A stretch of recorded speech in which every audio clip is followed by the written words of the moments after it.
How will you experience your physical life when you have met this challenge of facing inward and living by the directives of your spiritual self? You will still chop wood and carry water, as the ancient Zen proverb tells us. You will not suddenly develop totally new talents or interests. However, you will have a level of awareness that lets you see things that have been hidden. Here are some of the insights that will give you a sense of peace and inner fulfillment. You will experience and enhance the meaningfulness of coincidences. You will become aware that there are no accidents in this intelligent system. You realize that everything that shows up in your life has something to teach you. You appreciate everyone and everything in your life. You are unable to entertain any doubts about the universal source of energy. You know that all beings are a part of it and receive sustenance from it. You are convinced that all weakness and falsehood come from a refusal to know this. You will feel loved. You will call for and accept divine guidance. This vital spiritual nourishment is felt in both your inner and outer experiences. Immobilizing fear diminishes as you feel the presence of the divine energy within you. All seems as it should be, even though you may not understand it. Your desires to right wrongs and fix the broken parts of your life are also part of this divine plan. You pursue your desires to serve God and humanity with clarity and peace. By focusing your inner energy on the beauty that surrounds you, you will receive that energy from your surroundings.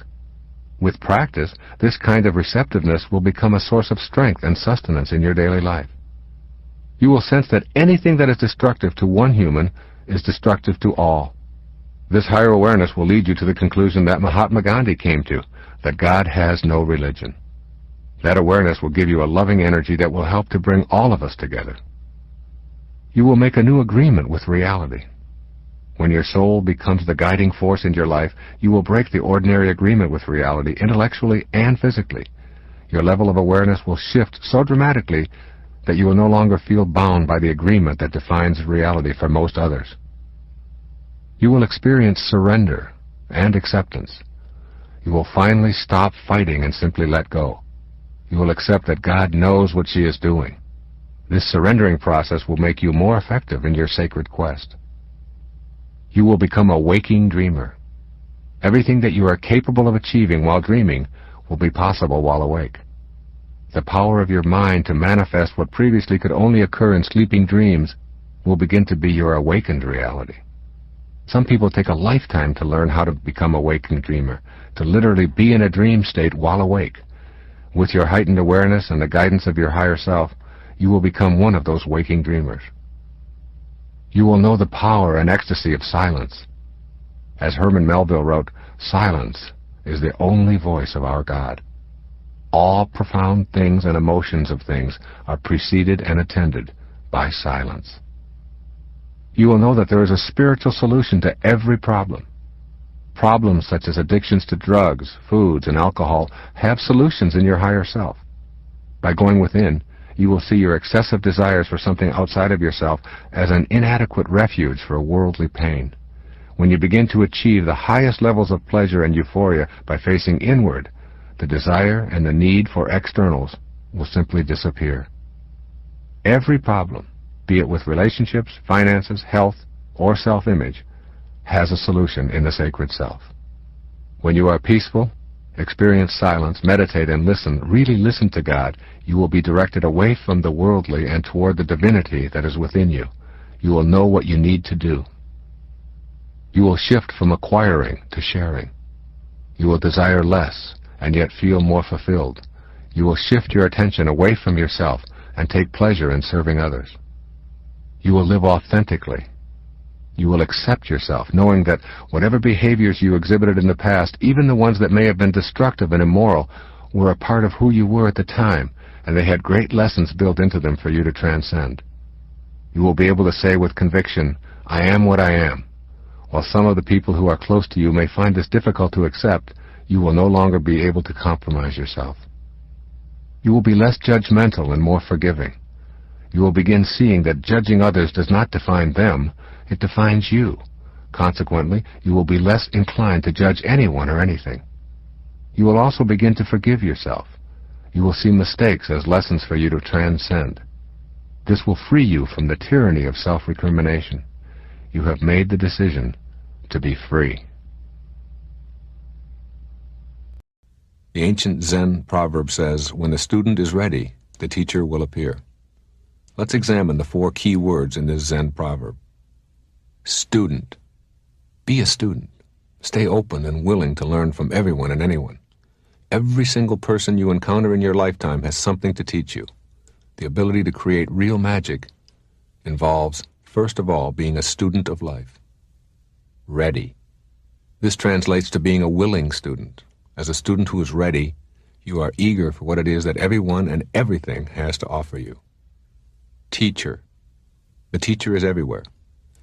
The assistance you need will be provided by the universe as soon as you convert your readiness to willingness. Once you are willing, you will find teachers in every niche of your life. When you, the student, are ready and willing, the teacher will show up.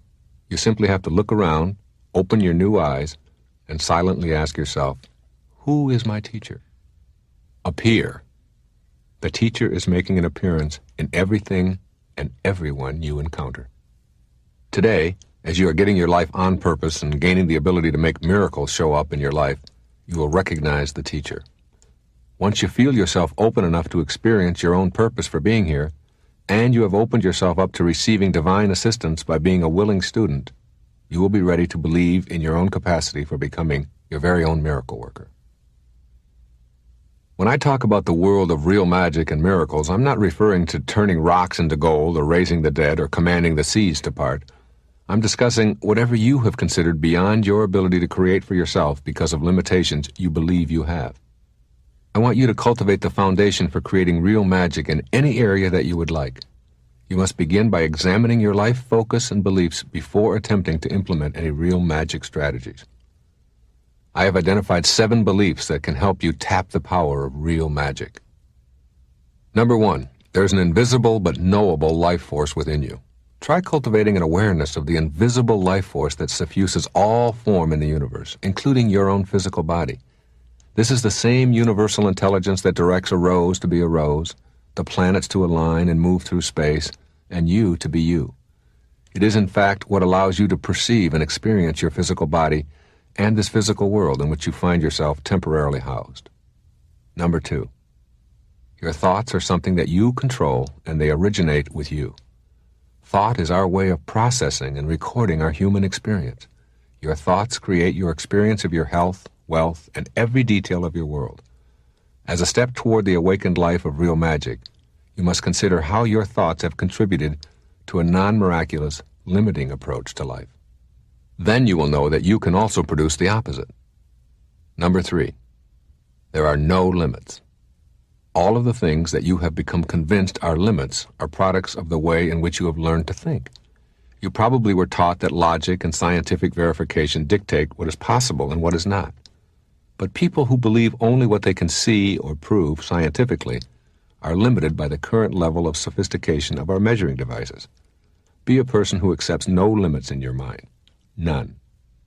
Number 4, your life has a purpose. The entire universe is an intelligent system. The invisible part of you, your thoughts and feelings, are also a part of the intelligent system that is you. What I'm asking of you here is to simply know you have a purpose, and then you'll be on your way to being able to create a miracle of your life in any and all areas of your choosing. Number 5, you overcome weaknesses by leaving them behind. You cannot outthink your weaknesses and limitations. What you can do is leave that stage of your life behind you and walk through the gate into a new way of being. You leave behind the belief that you cannot change, and you will leave behind the physical activity that has supported that belief. Picture it behind you, look back at it, and know that you no longer live that way. Know this to be a truth, and you'll soon see yourself creating real magic in your life. Number 6, examine what you believe to be impossible, and then change that belief. Take an inventory of what it is that you believe cannot happen in your life. Vow at the very minimum to rid yourself of these beliefs. If anyone ever on the planet has overcome a diagnosis of terminal, then know that such a capacity exists within all of us. This universal law that created miracles has not been repealed and never will be. Go to work on that thought right now, in this moment, which is the only physical reality you have. Number 7, go beyond logic. Try to let in the idea that there is another dimension that is very much a part of you, which has nothing to do with logic or scientific validation. You have never seen, touched, smelled, or physically felt a thought, or a dream, or a feeling, yet you know they exist. And so it is with a portion of your humanity that I call your soul. There are some who will never believe it unless they see it, and others who will see it because they believe it. Change your thoughts based upon the wisdom of the Tao, and your life will change. There's many principles to live by in the Tao. First, remind yourself that there is no way to happiness. Happiness is the way. Bring happiness to all that you do. You accomplish much by trying less. It's so inconsistent, isn't it, with what we live in the Western world. But the less you try, when I go out and swim in the ocean, and I do it almost every day, I try to do between 30 minutes and an hour every day, being out there in that ocean. And I just get out there, and if I try less, my arms just seem to know what to do, and the breathing just all works, and and I can swim all day. As soon as I try, as soon as I struggle, as soon as I try, the minute that I move myself into trying, it's like if I were to take this little cap here and drop it right there and say, I'm going to try to pick this up. I'm going to try to pick this up. This is what Lao Tzu was speaking about. So all of this, I'm trying, I'm really trying. All of this is called, in reality, not picking it up. That's what that's called, not picking it up. But when I just get easy and do less. See yourself, the Tao says, in everyone you encounter. A great lesson. Every single being, especially the ones that we read about who we're told are our enemies. See yourself in them. Know that whoever they are, wherever they live, they want what we want. They want what I want. They want to be at peace. They don't want to be always struggling. They don't want to be sick. They just want to be loved, whoever they are. I know the skepticism of that. It's like, yes, but, all of the yes, buts. But if they got it too, see, Lao Tzu wasn't speaking to, well, some are going to get this and some probably won't. He was speaking to all of us. Trust in others, the Tao says, to know what's best for themselves. Trust in that. Trust in the pliability, the flexibility of your babies. God, those little babies, they're so great when they're like, 2 weeks old. You can take their foot, put it behind their neck, stick it around here like this, put it in their mouth. They're so flexible. I mean, you can do anything. You pick them up, you turn them upside down. You watch them when they're starting to learn to walk. And they run, crash, they go down into the walls and all of this. And you think, oh my God, this kid will never walk again. Up they go, and trust in their flexibility. Live without attachment and be generous. Be strong by bending. By bending. We need to learn this in our lives. We need to learn this in the world. It's not so important to be right. It's so much more important when you have a choice to be right or to be kind. Always pick kind. Always pick kind. Practice radical humility. Live low. Live low like the ocean. Stay low. And all the streams will come to it. That's why it's so powerful. Because it doesn't lord anything over anyone. And rather than looking for miracles, see everything as miraculous. Everything in your life. There was a man who had a Tao experience, what I call a quantum moment. His name was John Newton. He lived back in the beginning of the 18th century. And he was crossing the ocean. He was a slave trader. He had a ship full of human cargo that he was going to trade into slavery in the most hideous practice that was so common at that time in our history. And in the middle of a storm, on his way over there with all of these people, he was 22 years old or 23 years old. And he thought he was going to die, and he thought it was like he must have hit a hurricane or something out there that was before satellites could warn people. And while he thought he was in that state of dying, he took out a pencil and a paper, and he wrote on the back of an envelope, he wrote, I once was lost, and now I'm found. And it was grace. It was grace that taught my heart to feel. It was grace that brought me home. And when the storm was over, he had a moment. He reconnected to his source. Anybody out there can reconnect to the source, to the Tao, and become a being of Tao. Remember, it's a return trip. And you can make that return trip while you're alive. Remember the parrot. He knows much more than we did. And he returned back to Africa, and he released the slaves, it is said. And for the next 55 years of his life, he shifted and became the most ardent spokesman as an abolitionist to abolish that hideous practice of slavery. That's what he devoted his life to it. A former slave, it's like going from Saul to Paul, you know, from being a person who crucifies and murders Christians to being the author of a big portion of the New Testament as St. Paul. In a moment, it's possible for any of us. I closed this beautiful presentation on the Tao, Cecilia, with a poem that was written by a woman. Her name is Naomi Long Madgett. She's from Detroit, went to Wayne State University. She was named the Poet Laureate of Detroit, an acclaimed African-American poet. Listen to these words. It sums up all that I've been saying. I wouldn't coax the plant if I were you. Such watchful nurturing may do it harm. Let the soil rest from so much digging, and wait until it's dry before you water it. The leaf's inclined to find its own direction. Give it a chance to seek the sunlight for itself.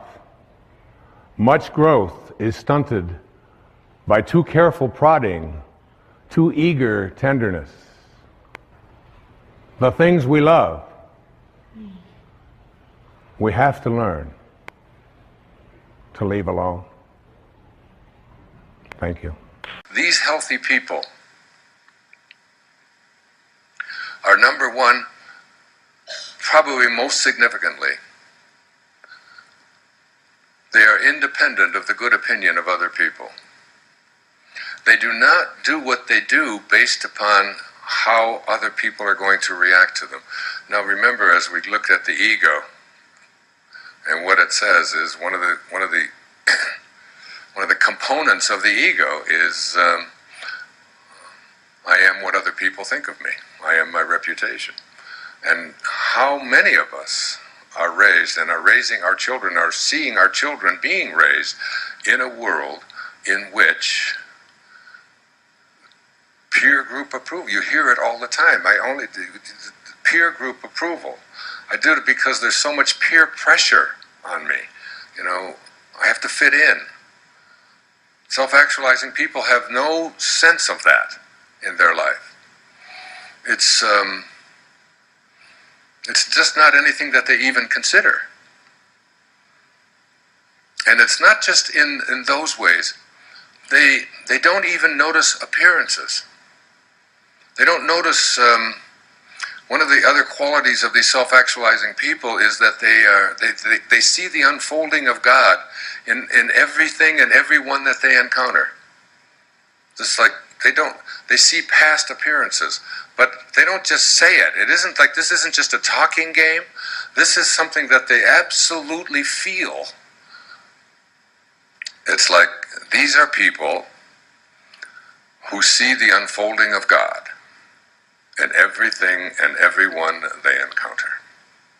And they just simply don't notice. They are detached from outcome. That is, they do not do what they do in their life because of some outcome that may come their way. He said, they are growth motivated, not deficiency motivated. There's a very big distinction between being growth motivated and deficiency motivated. A deficiency motivated person is motivated on a basis of repairing what is wrong with them and fixing it. A growth-motivated person is saying, wherever I am is perfect, and I can go so much further, but I have nothing to put down. I have no deficiencies. This is where I am. It's summed up in this simple little bumper sticker. You don't have to be sick to get better. You don't have to be sick to get better. So, these are people, he said, who must be what they can be. They must be what they can be. Now, this isn't that they must be what somebody else think that they can be. This isn't somebody who must be fitting into something else, because another quality and characteristics of these people is that they are resistant to enculturation. These are people who do not identify themselves on the basis of a culture, their culture. They see themselves as a global being connected to all of humanity. And they do not run their life on the basis of the Tao. It wasn't until I read the Tao, and I don't mean just read the Tao Te Ching, but studied it and lived it for that full year when I turned 65, that I understood that virtually everything that Lao Tzu was writing about is what Maslow was speaking about with these people. That they don't, Lao Tzu had contempt for the law and laws. He said that people who run their life on the basis of what the law says are not Tao-centered people. Doing things because it's written down someplace for self-actualizing people is an impossibility. And one of the most significant things that self-actualizing people do is that they never place into their imagination anything that they do not want to materialize and manifest. They never put into their imagination their thoughts about what is possible or not possible on the basis of what they have been told ought to be in their imagination. This whole idea of understanding that our imagination is our sacred place. It's a sacred spot within us. And so we don't want to put anything in there like I'm only able to do what I've always done, or I'm only able to imagine what other people have conditioned me to believe that I can do. What's already happened. I don't place into my imagination anything that someone else has imposed upon me, like Ivan Illich. They place into their imagination, into their thoughts, that which they already believe is here for them, and they're just reconnecting to it. They're very greatly familiar with and loving the unknown. Wandering into the unknown, the mysterious is the most exciting thing for them. To me, said Walt Whitman, the most glorious thing in the universe is the most mysterious. And they're not looking for security. They're not looking for doing things the way everybody else does things. They have a sense of awe. Rumi said, sell your cleverness and purchase bewilderment. Go through life being bewildered. And that's how these people live their lives. It's like this sense of awe at everything. And when they would see something new, they saw something, even if they'd seen it 1,000 times before, they saw it like a little child saw it. In fact, self-actualizing people are very close to little children. And one of the nicest things about the universe is that it pays the highest interest rate of any bank on our planet. The universe gives 20 to 25% interest. If you send out $1,000 worth of love, you get back about $1,300 every time. You get your 1,000 back just to prove that what goes around comes around. And then you get a bonus. And the bonus is there just to remind you, this is the way to behave toward everyone. When you give something out into the universe, you get it back. In the simplest form, if somebody's walking down the street with a scowl on their face and you say, "Good morning, how are you this morning? Here's a newspaper for you," or whatever it is, and you just say something pleasant and loving and nice, you will see something pleasant and nice come back to you most of the time. If you don't, then that's a test. That's not a, "See, I told you it's not right." That's just your test. Most of the time, it will come back to you. A smile, you'll see, and you will feel better. Now, in the simplest form, that's what it is. That even applies to financial things. I remember a few years ago, my secretary was just all concerned about her income taxes, and she owed $500 more on her taxes, and it was the 14th of April. And she didn't know what she was going to do, and she didn't want to have to take out a loan and all of this. And I said, "Look, you've done so many great things for me this year. Here's $500. I'll just pay those taxes. I don't have any problem with it. I'll pay it. It won't affect me one way or the other." It wasn't really any great big gesture or magnanimous thing for me to do. It was just what seemed to be the right thing to do. The next day in the mail comes a check for $570 from Greece for an article that I had written for Family Circle magazine like 5 years before. It had been held up in some transaction in Greece, and there it was. The 500 back plus 70 as a bonus. That principle applies all the time for me in my life, I have found. And I didn't know that 10 years ago. I didn't know that if you give it away, it's like it's that circuitous nature of how each cell works. Remember the electrons that are circling around? They all just keep coming back. Everything just keeps coming back. And it works. And we are, when you think of an endless universe, we're still just tiny little cells. The same principle is working. But getting people who have been conditioned to believe that it's the bottom line and it's profits, and if I don't see it, then I don't believe it. And so in this technological, externally oriented, fast-paced kind of hectic society that we have created, we tend to forget some basic human principles. I tell people over and over again, your opinions are trivial. The opinions that you have about all the things and all the most profound problems in the world are essentially trivial, and they make almost no difference what your opinion is. It's your commitment to it that really makes all the difference in the world. You take the most profound problem in the world and understand that you're trivializing it by having an opinion about it. And you take the tiniest, most insignificant problem in the world, and if you have a commitment to doing something about it, that's the most profound thing you can do. Let me just talk briefly about something else that I think is very important, and that is the importance of modeling, or being an example. The highest place you can get to is be the person who whatever it is that comes out of your mouth is what is.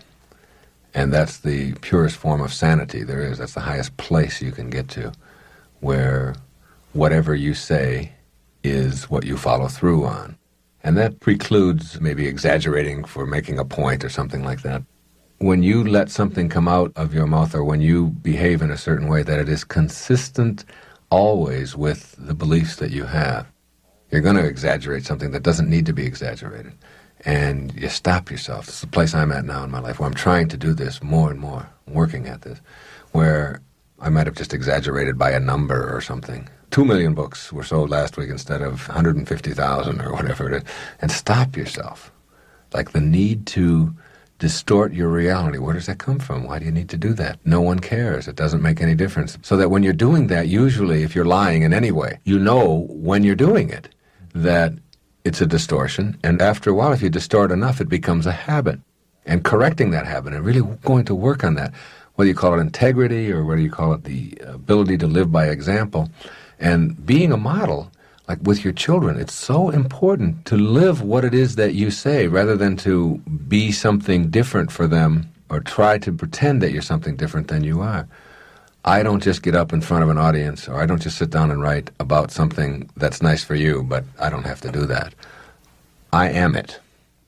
And what I've written in Gifts from Icus and The Sky's the Limit, particularly in the Raising Children book, is what I am living each day of my life. Getting yourself to that point, that important integrity point, where what comes out of you is exactly what is in the world, and that if you're going to try to be persuasive or be a leader or make a difference in the world, then you do that by modeling, by providing an example up and down the line. And anytime you detract from that example, then you are not being authentic. And being authentic is a part of being enlightened, and it's very important to have that concept down cold. You can't be cheating on your income tax and punishing your children for being dishonest and be an authentic, enlightened person at the same time. You can't be blowing cigarettes in their face and telling them about the evils of addiction and be an enlightened, authentic person. I had a hair on the pillow the other morning. I held it up to my wife. I said, honey, what held it in yesterday? Something did. It's invisible. In our culture, particularly in the West, we have a tendency to believe that this is who we are. And we decorate our form, and we perfume it, and we insure it, and we build a house around it, and we mortgage that, and we watch it, and we look in the mirror, and we say, oh my God, look at what's happening to it, and there's another wrinkle that wasn't there before, and how did that get there? And it's completely out of your control. It's all handled for you. There's such a beautiful lesson to learn, such a beautiful spiritual lesson to learn. If you look at a vase and watch a sculptor make a vase, the sculptor shapes his clay and finishes it up. And what is it that makes it a vase? You think it's the material? You think it's the pottery? You think it's the clay? No. It's the empty, silent space inside that the clay surrounds that allows it to be a vase. Otherwise, it's just some pottery. What makes this a room? What makes your house a house? Think about it. It's not the walls. It's not the material that has been put all around us that you live in. It's the space, the empty, silent space inside that makes a house a house. It's the space between the bars that holds the tiger, as they say in Zen. And it's the silence between the notes that makes the music. It's not the note. That's the note. What makes the music is the silence between the notes. And so it is with you. Robert Frost put it this way, more beautifully than I could ever say it. We all sit around in a circle and suppose, while the secret sits in the center and knows and knows. You must come in contact with that empty, silent space that is within, not the form that encapsulates it. So difficult for us in a world of bottom line, left-brained, analytical, get to the point mentality that we find ourselves in. But all you have to do is look around. Look and understand that whatever the intelligence is that is in back of or suffusing all form in the universe, that allows it to be that empty, silent space that some call God, some call spirit, some call soul, some call Muhammad, some call Buddha, the label doesn't matter. And I am not up here on this stage to proselytize for any particular religious point of view at all. It is not my purpose. It has nothing to do with what I'm here. It is to get you to understand the power of that invisible, silent, empty space that we all know as thought. They weigh your body. And let's say it weighs, let's pick a good number, 150 pounds, all right? And then life leaves your body. And they weigh your body instantly after you're dead. And it still weighs 150 pounds. So that your body weighs the same alive or dead before it begins to deteriorate. And if that's the case, then your life, this thing that leaves your body and your body still weighs the same, is weightless. Your life is weightless. You can't put a dimension on it. You can't put a measure on it. Who you are is that life. And that life is not in the dimension of material.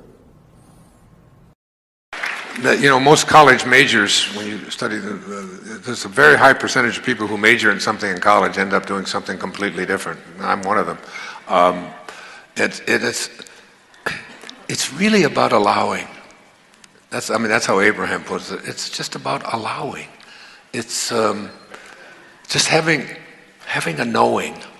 A knowing means there's a banishment of all doubt. One of the keys to higher awareness, banishing the doubt. Just letting go of that and just allowing it to flow, that there's an opportunity. I was telling my daughter, the one I spoke about earlier, who's had addiction issues and so on, who's trying to just get herself back after this program and get a job. And she said, it's just so hard to get a job. I said, if you just look around, I said, just look around at, within a mile of where you are. And the next day she called me back and she said, Dad, she said, I got a job. I said, what are you doing? She said, I'm working at a motel. I said, what are you doing in the motel? She said, whatever it is that they want me to. I just walked in there and said, you know what? I just went through this program, and I would just like to do something, like anything at all that I can do. And all of a sudden, she's carrying around keys. This is her second day on the job, and she's only getting paid a minimum wage. It doesn't make any difference what she's being paid. The idea is that there are opportunities in every single moment of our life, but if you're filling your mind with it can't happen, it's not for me, this is a tough economy, things are going bad. If this is the way that you think, it's like, what is the slogan that I'm probably best known for? When you change the way you look at things, the things you look at change. It's a quantum truth. You just change the way you look at it all and say, you walk into a McDonald's and you're working at the French fry machine, and the person that I'm talking about being is thinking, how am I going to own this place? I got to learn French fries first, and then I got to learn how to grill the hamburger, and then I got to learn it all. So I'll just learn all of that, and then I'm going to figure out a way to own this place. And this is how they're thinking. Their mind is constructed that way, instead of looking at the things as wrong, and I can't do it, and it's not possible, and I don't have any opportunities. There are opportunities in every moment. I could go for 2 hours and tell you how the very first book how Your Erroneous Zones got published. In 2 minutes, I can tell you that I was given an appointment I took the manuscript that I had written in 1974, that I told you about earlier, and took it to my agent, Artie Pine, had arranged for me to have a meeting with a man named Paul Fargus at T.Y. Kroll Company in New York City. And I went there, and Paul was so depressed and so upset, and he was just broken down. And I was a therapist. I had a practice there, and I said, I was there to have him see if he would be willing to publish my book. So it was supposed to be about me. And this man was, you could just see, and I forgot about the manuscript, and I spent 3 hours counseling him and talking to him and telling him, because the night before his wife had said she wanted a divorce, and they had 2 children, and he was just so broken up he just didn't know if he could even make it. And we talked for a long time. He became one of my best friends, and I talked to him and helped him through that whole process. And my agent called me after the meeting. He said, so how did it go? How was your meeting? Are we going to get this book published? You think they'll publish it? And I said, forgot to talk about the book. Never mentioned it. He was so angry at me. It was the only time he was really angry at me. He said, do you know what it took for me to get this appointment for you? You're a nobody. Nobody even knows who you are. And you're not talking about the book. You've just blown the biggest opportunity you ever had. And that same evening, Paul called Artie and told him, I don't care what his book's about, I want to publish his book. It's a true story, true story. So it's like, When you forget about yourself, I mean, what's the lesson in that? You know, when you let go of what's in it for me, and the mantra of the ego is, what's in it for me? How much more can I get? What about me? How about me? I want some more. The mantra of the higher self is, how may I serve? What may I do for you? And when you do that, everything shows up for you. That's when you follow your excitement. And when your excitement, what did I say yesterday? When you follow your excitement, you will be supported and it will be effortless. Because you are now aligned with God. That's what God is, your excitement. What excites you? And what excited me in that moment, back in 1975, when I had that meeting with Paul, what excited me was what excited me every day when I had my practice and my patients would come in and I would talk to them, is helping somebody to get over what seems like a trauma that is just irresolvable. The stewardess was standing there and she said, "Oh, no.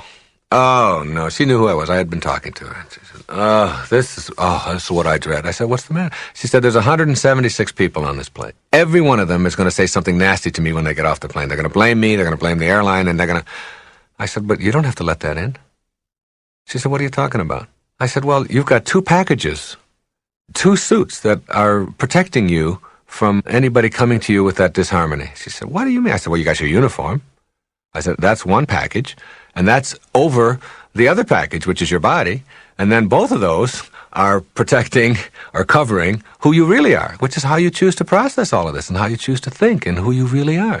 I said, each person that comes up by you and says something negative or nasty, you can just let that only be a message to your uniform, to your package. That's not me, and you can remind yourself, they're not talking to me. They can't get to me with that stuff. They can't have that. I don't let anybody come to me unless they come with love or harmony to who I really am. So you can just say, "Well, I'm very sorry," and have a good... And it's like, and you say, "Well, they didn't get to me, and they didn't get to me. They're not reaching me with that." And sure enough, she stood there and she watched as 176 people got off, and I'd say 150 of them said something nasty to her on the way out. And each time she just sort of smiled and said, "Yes, well, it'll be 2 hours." And she gave them instructions on where to go. And when it was all done, she sat down next to me. She said, "That was fantastic. It's the first time that we've ever had a circumstance like this where I didn't let it bother me." I said, "You don't have to let that stuff into your life." And it's just like in the meditation in the field. When those thoughts start impinging on the field, the pastel that you have created, you don't have to let them in. They bounce. I do it all the time. When I'm driving, and if anybody gives me... I don't take any of that inside. I just say, "Oh, that's them, and that's how they're reacting to my form." Having a quiet mind in a practical sense is really understanding that what I'm talking about is not just for discussion. It's for application.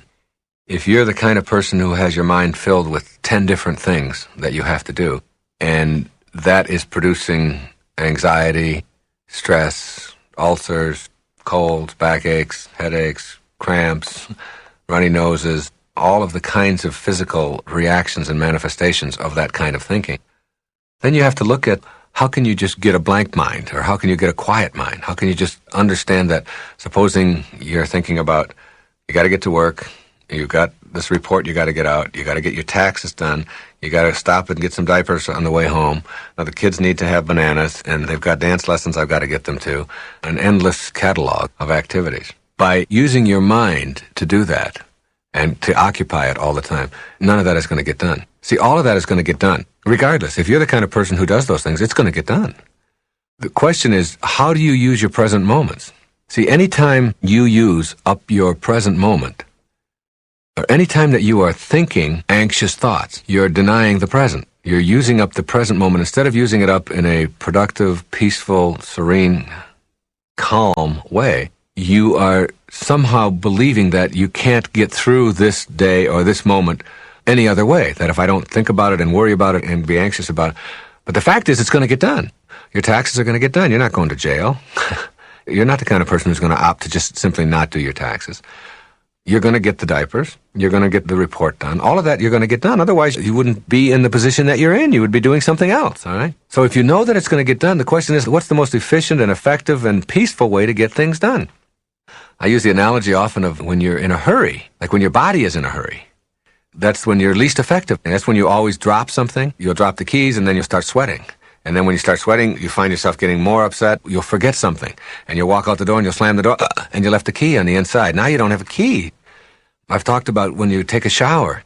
If you rush through a shower because you only have 5 minutes to take a shower, and you finish and you take your shower and then you dry yourself off, you didn't need to take a shower because you're already dirty again. I mean, you're already sweating. You can take the same 5 minutes and take a shower, if that's all you have, and you can do it peacefully. The same 5 minutes.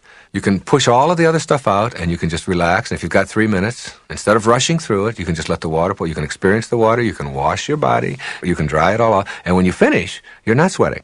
And you had the same amount of time. The nervousness and all of that comes from the way that you decide to process. Now, in the physical world, you understand that if you hurry and rush and are filled with 1,000 different activities, that you have decreased your efficiency. Why isn't the same thing true in the mental world, in your mind? If you are filling your mind with all of the things that you have to do, and you're worried about all of those things and get yourself all consumed with them, then you're still going to be less efficient, less effective, and you're still going to be cluttered. At a moment like that, you put on a tape. If you're going to drive, you got to drive. You can't get the bananas and the diapers and the report done and the IRS taken care of in the car on the freeway. You can't do that then. You're driving. So why not be here now, as Ram Dass says? Be here now. Here's some music. Put on a tape. Meditate right there. Don't close your eyes. But just like push it all out. All of that's going to get handled. But meantime, I'm going to enjoy this. My ride from my home to my office is 17 miles. I love those 17 miles. There's a million things to see in those 17 miles. I cannot write my books or get my speeches. I can't do any of that in that time. But I can enjoy all of that. I can be there with it. I can open the windows and I can let the wind blow on me and I can experience that and enjoy all of that. And when I get to where I'm going, if I've got to get the report done, I'm now prepared to do it. I'm not working on the report thinking about my taxes or getting the diapers or getting the bananas or whatever it may be. I'm here now in the moment. That's what meditating teaches you. Being here now in the moment. Quiet, joyful, peaceful. When you're there and you get your mind trained to do that, that isn't just like something you do for 15 minutes a day just to give you something to do for that 15 minutes. That carries over into everything that you do. Every single person on the planet has within them the potential to be a healer. In order to make conscious contact with your inherent healing powers, you must first make the decision to be healed yourself. Reconnect to the disease-free, loving perfection from which you came is a succinct statement of what self-healing process requires. The universal mind of intention knows precisely what you need in order to optimize your health. What you must do is notice your thoughts and your behaviors, which are creating resistance and interfering with healing, which is the flow of intentional energy. Recognizing your resistance is something that's entirely up to you. That source is never focused on what's wrong, what's missing, or even what's sickly. True healing takes you back to the source. Anything short of this connection is just a temporary fix. When you clean up the connecting link to your source, attractor patterns of energy are drawn to you. If you don't believe that this is possible, then you've created resistance to your intention to heal and to be healed. If you believe that it is possible, but not for you, then you have more resistance. If you believe that you're being punished by the absence of health, that's also resistance. These inner thoughts about your ability to be healed play a dominant role in your physical experience. Becoming a healer by healing oneself involves another one of those imaginary somersaults into the inconceivable, where you land upright and balanced in your thoughts, face to face with your source.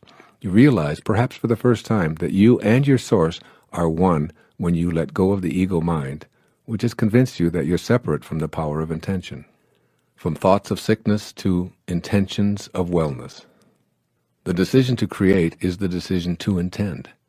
To create healing, you can't have thoughts of illness and anticipate your body falling victim to disease. Become aware of the thoughts you have that support the idea of sickness as something to be expected. Begin noticing the frequency of those thoughts. The more they occupy your mental landscape, the more resistance you're creating to realizing your intention. You know what those thoughts of resistance sound like.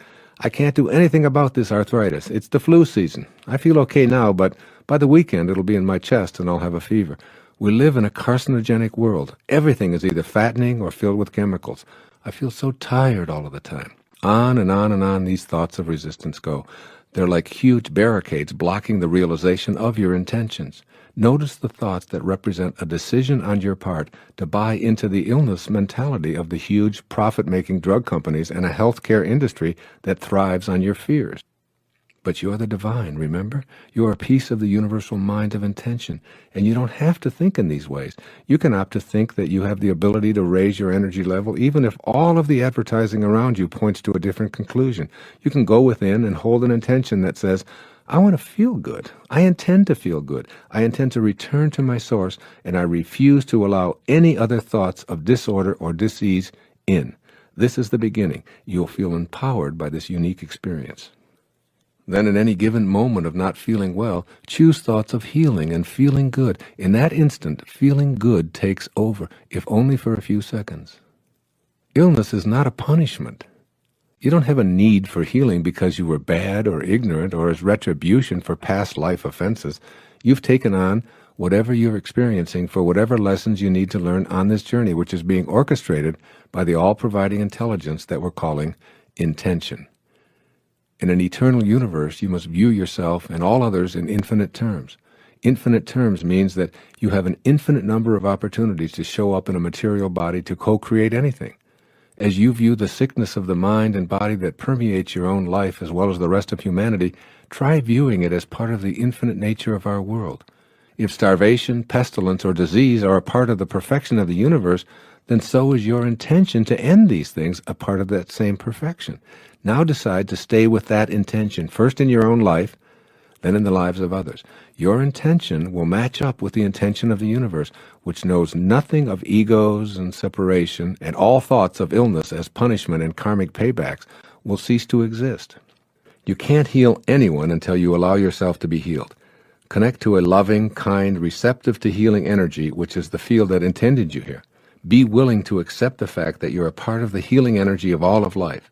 The same force that heals a cut on your hand and grows the new skin to repair it permanently is both in your hand and in the universe as well. You are it. It is you. There's no separation. Be conscious of staying in contact with this healing energy because it's impossible to separate from it except in your ego-diminished thoughts. By raising your energy to a vibrational match with the field of intention, you're strengthening your immune system and increasing the production of well-being enzymes in the brain. A change in personality from being spiteful, pessimistic, angry, sullen, and disagreeable to one of passion, optimism, kindness, joy, and understanding is often the key when witnessing miraculous acts of spontaneous recovery from what were called fatalistic prognostications. Don't ask to be healed, ask to be restored to that perfection from which you emanated. Let nothing interfere with the intention that you have to heal and be healed. Discard all negativity that you encounter. Refuse to let in any energy that will weaken your body or your resolve. Convey this to others as well. Remember, you're not asking your source to heal you because this assumes health is missing from your life. Come to the source as whole and complete. Banish all thoughts of illness and know that by connecting back to this source, filling yourself with it and offering it to others, you become healing itself.